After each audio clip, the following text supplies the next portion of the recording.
Michelangelo Buonarroti was born in 1475, in a small town near Florence. From an early age, he showed an extraordinary talent for art.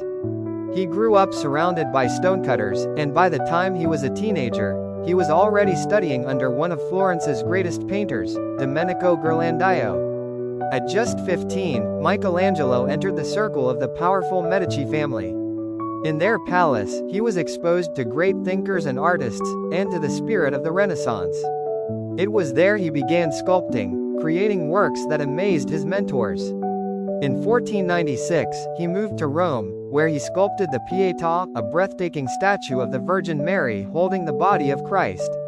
It was so perfect, many refused to believe it was made by such a young man. He returned to Florence to carve one of the greatest statues in history. David, a symbol of strength, beauty, and human potential.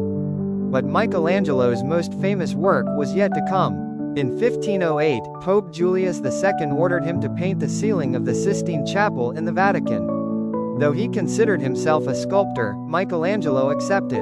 For 4 years, he painted the ceiling alone, lying on scaffolding high above the chapel floor.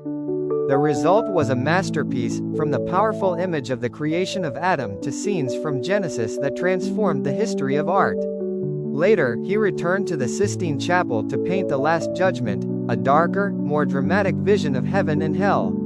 In his later years, Michelangelo became chief architect of St. Peter's Basilica. The great dome he designed still dominates the skyline of Rome. Michelangelo died in 1564 at the age of 88. He was a sculptor, a painter, an architect, and a poet, and above all, a genius who reshaped the soul of Western art.